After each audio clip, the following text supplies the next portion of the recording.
Centro de Belas Artes é um equipamento da Secretaria da Cultura, foi criado há 42 anos pelo visionário, homem da arte e da cultura aqui em Maceió, Braulio Leite, pela cultura lagoana, e um dos seus principais feitos foi esse, foi ter criado o Senarte, que oferece gratuitamente à população, sem restrição nenhuma, a não ser óbvio, em alguns cursos que você precisa ter uma idade mínima. Fez muitos que já estão comigo desde o início. Desde 2011, quando eu comecei. Bom, então, o Senarte oferece cursos, obviamente todos eles na área de artes, né? São de instrumentos musicais, de teclado, vários instrumentos, sobre o nosso saudosíssimo Uruba, né? Que foi querido companheiro durante muitos anos, dedicadíssimo. Aliás, eu queria ressaltar isso também. A dedicação, o amor, o empenho dos nossos professores. Porque isso é um clichê, mas realmente todo mundo lá trabalha por amor.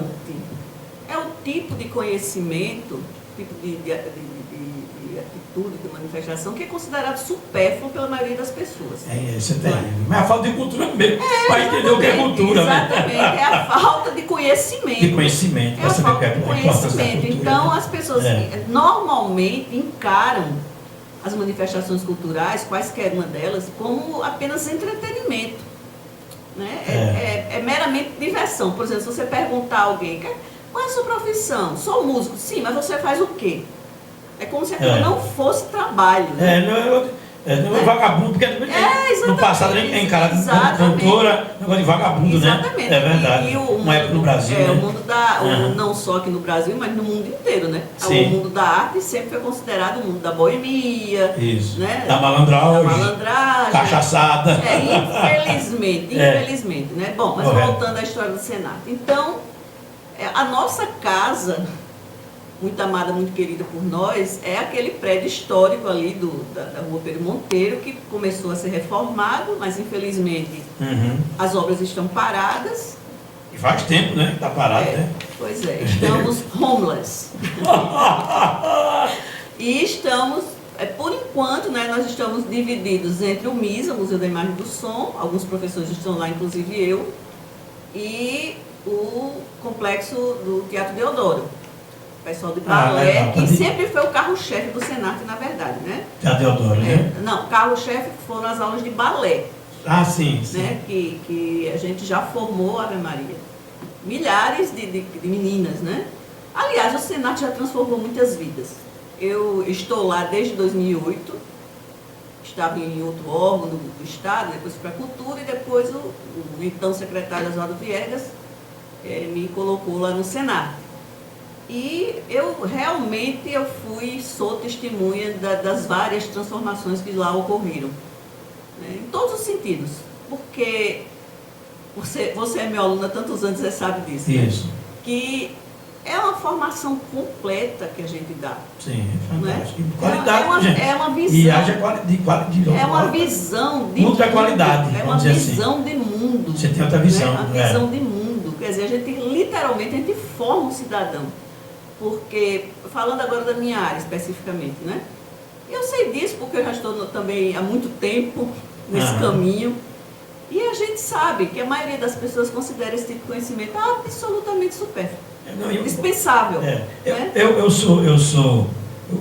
achava que eu estudei história no SEMAC, eu achava no de arte negócio de frescura. Eu digo, eu disse a você já na sala dela lá, até para usar no meu. Eu achava que isso era frescura. Não, um negócio de rococó, claro que frescura é isso. Porque as visões que tem, é história pela história. Quando a gente começa a estudar a história da arte, aí tem outro olhar, outra perspectiva das coisas. Porque a própria arte conta a história. Claro. Porque tem aquela igreja ali. Porque existe a igreja que você chama eclética, neoclássica ali. Então tem um estilo. Ali vem Império Romano, ali passa na cabeça da gente um monte de informações. E então a arte expressa uma cultura de um povo dentro de um povo, né? Exatamente. Porque quando a gente viaja, quer dizer, as pessoas que são interessadas por isso, né? Lógico.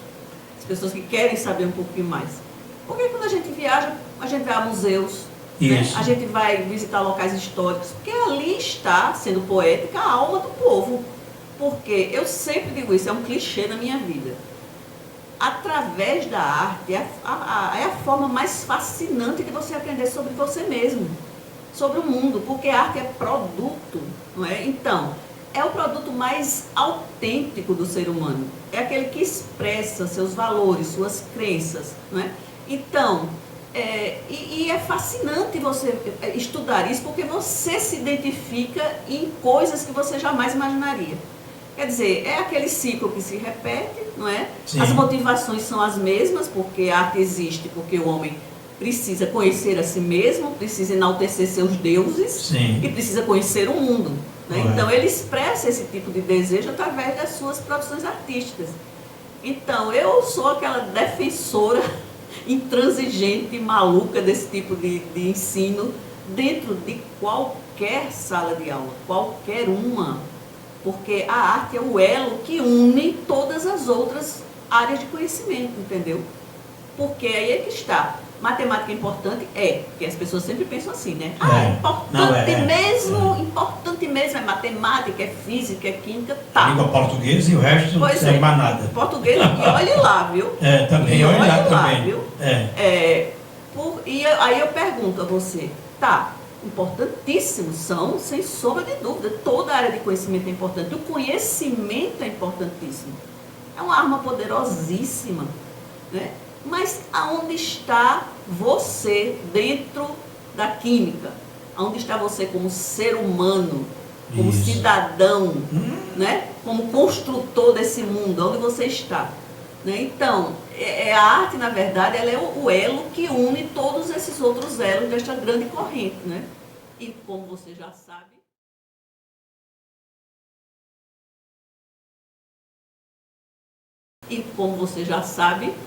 quando a gente sabe é mais gostoso. Então a arte seria isso, né? Olha, você acabou de falar, né? Existem 400 mil definições do que seja arte. Certo. Né? A arte, na verdade, é expressão. É expressão. Né? Porque a minha área de expertise, vamos dizer assim, são as artes visuais. Mas a arte é música, é literatura, é dança, é teatro. Né? E eu sempre pergunto, quem inventou? Isso é necessário? Se não fosse, não existiria. Não é? Da necessidade, né? É a necessidade que você possa tem entender. Exatamente, de se expressar. E eu sempre digo, a arte é subversiva, porque ela não respeita absolutamente nada. Ela não respeita fronteiras geográficas, ela não respeita a língua, fantástico, não é? Ela não respeita o tempo. Então, você não precisa ter vivido no Antigo Egito para poder você compreender a arte egípcia. Né? Você só tem que entender o quê? As motivações. Vários questionamentos, né, a respeito disso. E eu sempre digo isso. Não existe absolutamente nenhum outro tipo de conhecimento que propicie a gente essa visão tão abrangente de quem somos. Não existe. Tá? E eu nunca, André, numa prova minha, nesses anos todos que eu lecionei em vários cursos, você sabe disso, eu perguntei anos e nomes, datas e nomes. Isso não é importante porque está no Google. Sim. Eu sempre quis, fazer as pessoas entenderem o porquê, as motivações que estão por trás daquilo. E as motivações são várias. São econômicas, são políticas, são religiosas, não é isso? Sim. São geográficas. Então, faz você estudar arte, história da arte, por exemplo, faz você percorrer todas essas áreas. Porque até a localização geográfica de um povo influi na arte que ela produz. Correto. Não é? Então é por isso que eu defendo com unhas e dentes. Só rapidinho aqui. Eu sou arquiteta por formação. E escolhi arquitetura e até um teste vocacional que eu fiz aos 15 anos apontou que o meu caminho seria esse, porque eu sempre tive essa inclinação para o lado artístico. Né? E aqui em Maceió, a época que eu fiz vestibular, nós não tínhamos, por exemplo, um curso superior de artes plásticas, de artes visuais, nada disso. Mas você já tinha olhado esse caminho aqui, porque... Mas fica à vontade. Meu pai tinha um lado artístico. Meu pai era advogado, mas ele desenhava muito bem, ele escrevia muito bem, fazia poemas e tudo mais. Então, o nome do seu pai? O nome do papai? Era José Casado Lameia Couto. E eu, desde pequenininha, às vezes eu fico lembrando, na época você não dá devida importância, é óbvio, né? Sim. Mas assim, o desenho sempre foi a minha maior forma de expressão, sabe? Sempre. Eu brincava com desenho. Caramba! Eu brincava, por exemplo, desenhava uma fazendinha e eu vendia e comprava gado, aí apagava o gado que eu vendia, entendeu? Rapaz, já queria vender gado já. E olha só, eu colecionava folhinhas quando vinham com obras de artistas, né? Sim. Eu, quando acabava aquele mês, eu colecionava. Agora, isso você só vai se dar conta depois. Né? É uma forma lúdica, né? Por que eu fazia de... isso sendo uma criança, por exemplo? Né? Porque eu me interessava por esse tipo de coisa. Bom, fiz arquitetura, exerci durante muito tempo a arquitetura, inclusive dentro de órgãos públicos, né? E, paralelamente, eu era professora do SESMAC. Coincidentemente, eu comecei a trabalhar no Estado e no SESMAC no mesmo mês, no mesmo ano. Mas chegou um ponto que não tinha como eu conciliar mais as duas coisas, porque eu comecei a coordenar pós, a dar aula aos sábados, e é muita coisa, né? Então, eu optei, vamos dizer assim, pelo magistério. Porque eu não ia ter tempo durante a semana, ia me sobrar apenas o domingo para atender clientes, fazer visitas técnicas, essa coisa toda. Aí meio que me afastei da arquitetura, mas foi uma decisão para mim que não foi nada dolorosa, porque eu amo estar em sala de aula, é a coisa que mais me deixa feliz. A arte e a arquitetura não tem uma... Lógico que tem uma ligação fantástica, né? Tem. A arquitetura é uma forma de arte. É uma forma de arte, né? Porque, por exemplo, através da arquitetura, você também enxerga aquele povo, enxerga as motivações daquele povo. Né? Certo, sim. A necessidade desse povo. Também, né? Só me diga uma coisa, uma pergunta assim, de aluno mesmo, de curiosidade. Antes, por exemplo, a gente fala da arte neocolonial, a gente fala da arte clássica, grega, gótica, neogótica e tal. Porque antes as arquiteturas se cuidassem dos detalhes, das colunas, e hoje mais não, hoje é mais, assim, mais objetivo, para uma casa. Pois é. Eu vou perguntar um desses, essa ocorrência aí. Aí é que está. Aí é que está. Sim. Porque eu quero dizer, o senhor Brasil, por exemplo, vai para Penedo, não é? Marechal ainda, que ainda conserva aquele... Você tem, você diz, é colonial, é neocolonial, é colonial. Toda aquela arquitetura, né? As fachadas, eiras e beiras, as colunas nas igrejas, nas casas também. E por que hoje assim, é mais feio para você? Não tem esses detalhes na arquitetura, esses ornamentos. Bom, tudo começou nas primeiras décadas do século XX. Certo. Com a arquitetura moderna, né? Sim. E com o conceito, então, bastante abraçado e difundido, era da casa apenas como uma máquina de morar. Ou seja, ela tinha que ser funcional e só. Objetiva mesmo. Ultra, super objetiva o projeto, né? Ou seja, precisava apenas de espaços que acomodassem aquelas funções, né, que uma casa tem, mas que não necessitava, por exemplo, de tantos ornamentos, tanto rebuscamento, até porque isso demandava tempo. E hoje a gente não tem paciência. Imagine se nós teríamos paciência de aguardar a construção de uma igreja por 100, 120, 200 anos. Era o tempo que fazia uma igreja, né? No mínimo. Caramba, não sabia disso, não. Nós temos... precisa fazer ré, esqueceu já. Já esqueci. Tá? Existem igrejas, não agora, não... pronto, aliás, agora no século XX, começou no século XX, vai terminar agora, possivelmente em 2026, a famosa igreja de Gaudí, lá em Barcelona, né, a Sagrada Família, que vai levar mais de 100 anos para ficar pronta. E é engraçado que quando perguntavam a ele, porque ele sabia que ia demorar bastante, né? Quando perguntavam a ele, mas você não se angustia, você não fica incomodado de saber que você não vai conseguir ver a igreja pronta, você não tem pressa? Ele disse, não. A pessoa para a qual estou construindo também não tem. Caramba. Né? Mas assim, existem igrejas que levaram 600 anos para ficarem prontas. E as pessoas construíam aquilo, né, com a maior dedicação possível, com os recursos então disponíveis, para o seu Deus, e o seu Deus merece o melhor. Né? Então eu não tenho pressa. Não tem pressa. E dentro daquelas características vigentes no momento, né? Aí você encontra todo aquele rebuscamento, todos aqueles detalhes, milhares de esculturas, né? De relevos, etc. Hoje, tudo é instantâneo, até a comida, né? Isso. Não é verdade? Tudo é rápido, né? Tudo é rápido, tudo tem que ser para ontem.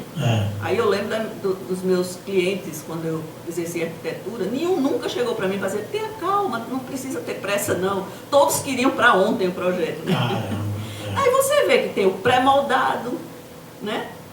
Então, os materiais pré-moldados. Uma praticidade, né? É uma questão de praticidade e essa pressa que é característica do homem desses 2 últimos séculos, né? Do 20 e 21.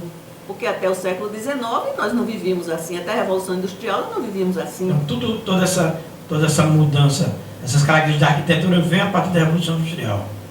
E principalmente as primeiras décadas do século XX, com Le Corbusier e outros arquitetos famosíssimos aqui, né, que inauguraram esse tipo de estilo. Aqui no Brasil também tivemos vários, é óbvio, né? E a premissa era essa. Era uma construção, era uma edificação que fosse prática, que ali realmente servisse às suas necessidades e ponto. Muito bem. Mona Lisa, né? Não é isso? Mona Lisa. Sim. Leonardo da Vinci. Você deu uma aula, me lembro disso muito bem, lá no SEMAC. Eu queria dizer por 20, porque que obra é aquela, né? Que mistério que tem aquela coisa? Eu me lembro que você disse, olha Cabral, olha alunos, né? O nome da aluna disse, olha, ele nunca entregou essa obra. Foi encomendada, um tal de Giocondo, não é isso? Nunca foi. E nunca entregou essa obra.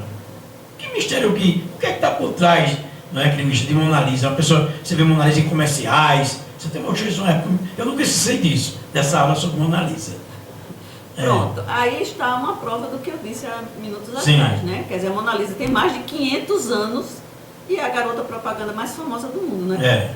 Porque, aliás, o que já fizeram com a coitada, né? Agora cortaram os cabelos dela porque está muito quente, né? Bom, o que é que está por trás? Que mistério é essa? Né? Na verdade, assim, o mistério maior, eu diria, é justamente o porquê dela não ter sido entregue. Porque o que nós temos, né, de fato e concreto, o resto é tudo especulação, teoria da conspiração, é que num dos cadernos, nos códices, né, de Leonardo da Vinci, que você sabe disso, que ele registrava tudo, né, em cadernos, coisas e tal, ele diz, hoje, no dia 4 de outubro, recebi a encomenda do Francesco del Giocondo, que era um comerciante riquíssimo, para que eu pinte o retrato de sua esposa, Dona Lisa. Porque Mona é dona em italiano arcaico. Então, o que é que a gente sabe? O nome dela era Lisa Gherardini. Repita, o nome dela? Lisa Gherardini, que era esposa deste comerciante. Francesco del Giocondo. Isso. E por isso que ela é chamada também de A Gioconda. A Gioconda, italiano. Buongiorno. Então, o que é que a gente sabe realmente de concreto? É isso. Todo o resto é teoria da conspiração. Agora, por que ela se tornou famosa? Aí, realmente, eu precisaria dar uma aula com imagem, né? É porque ela na verdade, as características do trabalho são pioneiras na arte de então. Quer dizer, ele quebrou vários tabus da época, ele quebrou vários preconceitos, vamos dizer assim, né? Conceitos que existiam antes, como, por exemplo, vou citar um aqui, de as pessoas serem retratadas ou de perfil ou rigidamente de frente, sem expressar... Ele quebrou esse conceito. Sem expressar nenhum tipo de sentimento, nem tristeza, nem alegria, nada. Então, a Mona Lisa, ela foi retratada meio que de lado, né? O ombro dela está um pouco deslocado, e pronto, a coisa realmente assim que mais chama atenção é aquele meio sorriso dela enigmático, né? Pronto, isso aí realmente foi a época já, não é que tenham transformado a Mona Lisa no ícone, ela já foi famosa, já ficou famosa à época que ela foi exibida.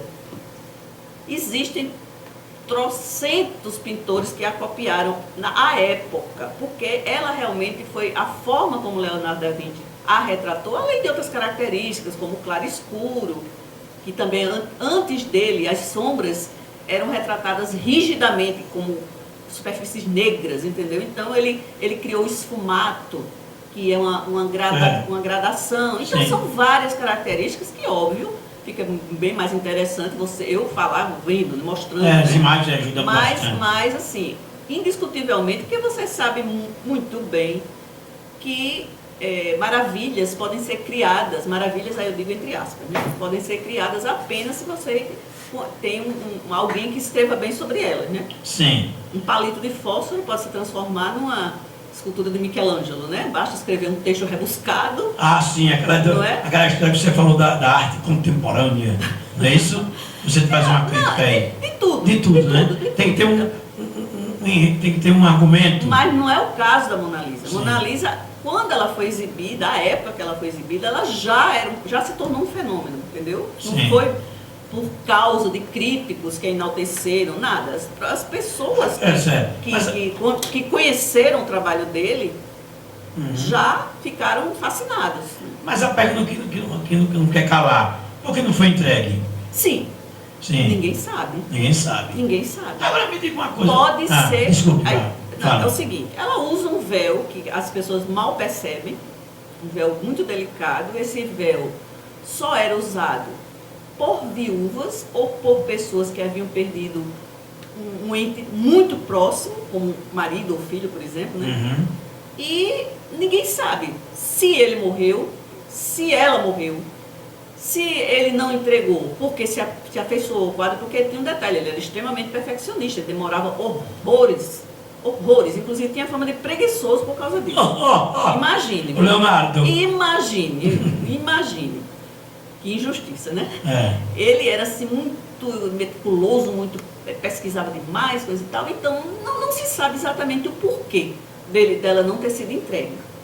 Isso aí realmente não sabe, e ele também não deixou registrado.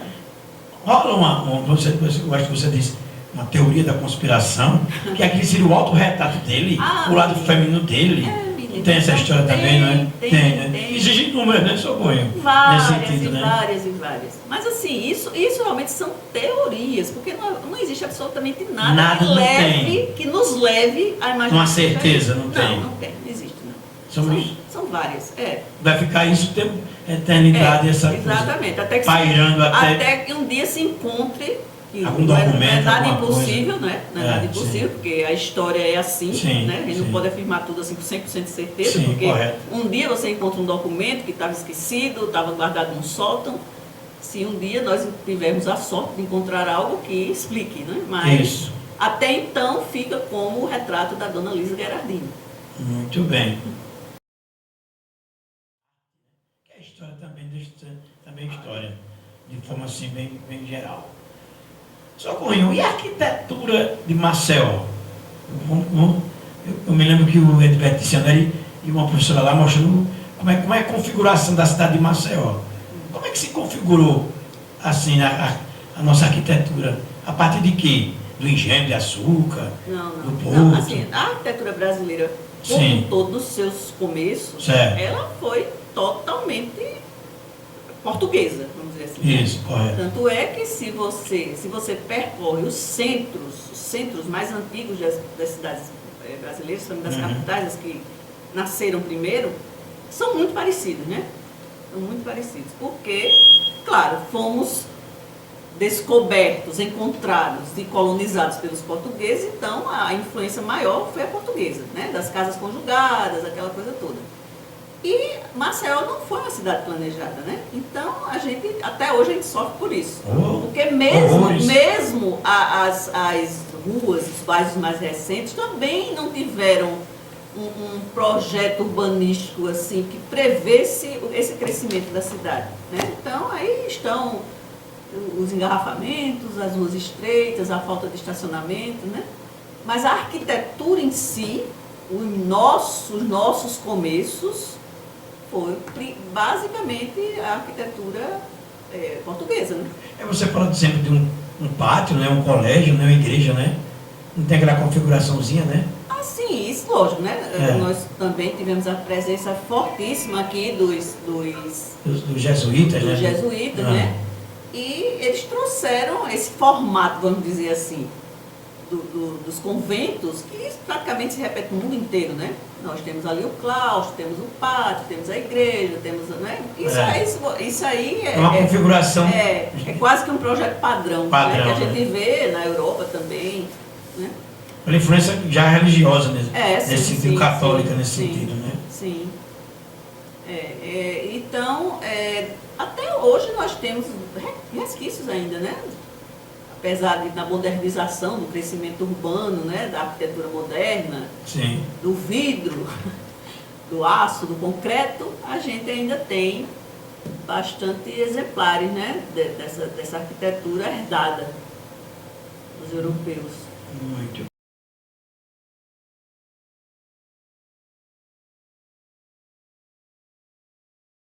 Como é que estão os cursos? Estão abrindo de novo no Senac, né? Sim, desde o ano passado, né, nós estamos no MISA. Isso. Realmente, assim, no caso, como lá só existe um auditório, ou seja, um espaço que a gente pode usar como sala de aula. No caso, o Museu da Imagem do Som de Jaraguá. Exatamente, ali em frente à Praça dos Leões, né?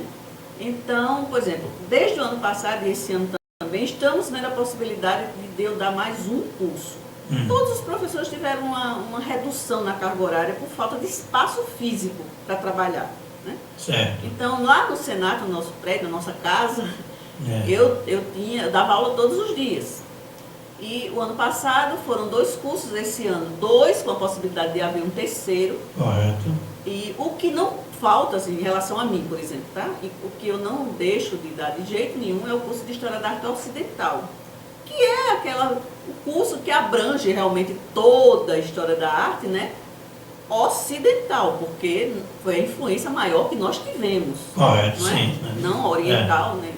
Sim. E o ano passado, além da História da Arte Ocidental, eu também ministrei o de História da Arte no Brasil, porque aí eu especificamente o que aconteceu Para aqui. trazer para a influência de lá, né? Para cá. E, claro, nossa história é muito novinha, né? Enquanto a história da arte. Ok. Eu me lembro que você faz Cabral, neoclássica, neogótica, não é? É tudo depois, né? A nossa é muito novinha, né? Se a gente for ver, claro, sem contar da arte indígena, nós temos o quê? 504 anos de descobertas, né? De achados aqui. Bom, então, esse ano... Você vai ministrar o que agora? Esse ano será ocidental novamente, né? Que sempre eu não deixo de Qual dia? Segunda-feiras, não é isso? Ocidental, a História da Arte Ocidental, que é o curso que eu recomendo para os iniciantes. Porque como é a base de tudo. É a base de tudo, né? Então vai ser às segundas-feiras, às 14 horas, lá no MISA. E às quintas-feiras, às 9h30, arte pré-colombiana, que são astecas, incas e maias. Quinta, que horas? Quinta? 9h30. Também no MISA?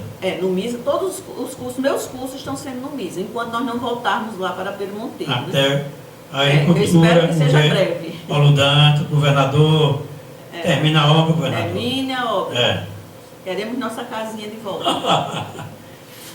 Sim, vamos sim, assim aí. Sim, então... Por enquanto, o que está rolando na sua... na minha área. As aulas que você vai ministrar. Agora vamos ter aula de expressão corporal, com o maravilhoso professor Edu Passos, bastante conhecido aqui, né? Figura fantástica. Aula de teatro, nosso querido Delberto também, que é referência aqui, está se aposentando, mas teremos um novo professor. Temos aula de teclado, vamos voltar a ter aula de violão. Me diga uma coisa, então, para o pessoal entender. Então, segunda e quinta de manhã. Segunda tarde e quinta de manhã. Segunda tarde, História da Arte Ocidental, e quinta de manhã, Arte Pré-Colombiana. Que fica no Museu do MISA, em Jaraguá, em frente à Praça dos Leões. Eu quero me inscrever. O que é que eu faço? Bom, esse ano a Secretaria está pedindo que as pessoas se inscrevam pelo cuca.al.gov.br. Repita. Vou repetir. Repita. Repetirei. cuca.al.gov.br. Caso não consiga, por um motivo qualquer, a nossa equipe, a equipe da Secretaria do Senart, está no MISA, a partir das 9 da manhã, para ajudar e fazer matrícula presencial. Correto, certo. Né? Algumas pessoas estão conseguindo fazer pelo PUCA, que já entraram em contato comigo, outras não. Sim. Mas, de qualquer maneira, estamos lá presencialmente a partir das 9 da manhã. Vamos lá, e outros cursos? Você falou um curso de balé, não é isso? Os cursos de balé... Não diz que é balé, balé. Não, balé mesmo. Balé. Vou inventar novo, né? Não, balé clássico, né? Balé, o povo tem essa história de chamar balé. Não é? Bom, vamos lá, as aulas de balé estão acontecendo lá no DITEAL, no complexo do Teatro Deodoro, ali no anexo do Teatro Deodoro. No anexo do Teatro Deodoro, certo. Temos salas excelentes lá também. Né? Nós havíamos feito... Sempre de que horas, desculpe? Sempre de que horas o balé? Balé? Me perdoe, Tá. os horários ainda não... os horários ainda eu não tenho, mas certamente... porque a gente ainda está se organizando, né? Os horários ainda não tem. Não tem definido. Mas, com muito orgulho, digo que vários dos nossos professores são crias da casa. Que fantástico isso, saber disso. Pessoas que são excelentes profissionais e são crias da casa e nos dão muito orgulho, estão lá, né? Como eu digo, isso aí não é... É um clichê, mas é um clichê que é verdade. Aliás, todos os clichês são verdadeiros, né? Já prestou atenção nisso? É verdade. São pessoas realmente que amam bastante o que fazem, entendeu? São extremamente dedicados. E é ótimo, é maravilhoso. Realmente é outro clichê, a gente se sente uma família mesmo, sabe? Todo mundo ali tem muito amor pelo cenário. Muito bem, isso ocorreu, como diz, o tempo ruge, né? Negócio é um leão agora, né? Eu queria lhe agradecer enormemente. Tá aqui, tá aberto, a hora que você quiser vir aqui, bater um papo sobre o que eu acho que é uma coisa importante. A gente discutir a arte, a cultura, a nossa cultura, a nossa identidade, né? Demais. As pessoas acham que a cultura é a nossa identidade, né? É lógico. A gente se identifica com a expressão corporal, do que a gente fala, do que a gente come, do que a gente veste, claro, na verdade. Lógico. Aí eu pergunto, precisa dançar? Não, nem sempre. E por que a gente dança? Porque a gente dança. Precisa cantar? Por que a gente canta? Porque a gente canta, Quem foi que disse que a gente precisava pintar, desenhar? Quem? Isso é um impulso, é uma necessidade que o ser humano tem. As pessoas têm que entender isso. Tá? Imagine a vida sem nada disso. Nós morreríamos, sério, porque o nosso cérebro precisa disso. É uma necessidade. Isso aí não sou eu que estou falando, é a ciência que diz. Assim que você está falando interessante, eu fico impressionado. Eu dou também de história também, né? Aquelas pinturas rupestres. Aquilo é uma coisa fenomenal. Pois não é? Uma coisa de uma qualidade assim. Você pensa que tem uma coisa que foi feita hoje, que um cara foi lá no quadro, na tela, pintou. Agora, você imagina a dificuldade que aquelas pessoas tinham em sobreviver. Para sobreviver. Sim, a natureza não tínhamos, não é brinquedo, não. Não tínhamos iFood, né? Não tínhamos supermercado, não tínhamos nada, né? Cara. Então, era cruel, mas era cruel. Então imagine, já era uma dificuldade tremenda para você conseguir a subsistência, os alimentos, né? Sim. E eles ainda encontravam tempo para fazer aquilo, rasgar a pedra. Por quê? Porque aquilo, né? Por quê? Não é? Eles mostram todo o continente deles, toda a vida deles está ali. Se eu tenho uma necessidade que é vital, que é o comer e o beber, né? Sem isso não existe. Sim. Por que é que eu vou, entre aspas, perder tempo desenhando? Quando o povo diz, que frescura, vai comer, otário, né? Agora, eu deixo a pergunta aqui em aberto, só vou responder na sala de aula. Tá certo. Para quem se matricular também. Muito obrigado, Socorrinho. Eu que agradeço muitíssimo o prazer e a honra de estar aqui. Espero ser convidado outras vezes. Estou já aqui, está de porta aberta. A hora que você quiser, só ligar. Cabral, eu quero falar. Você e os ouvintes. Tá e eu espero ver todo mundo lá, para a gente fazer essa viagem maravilhosa. Um abraço. Obrigado,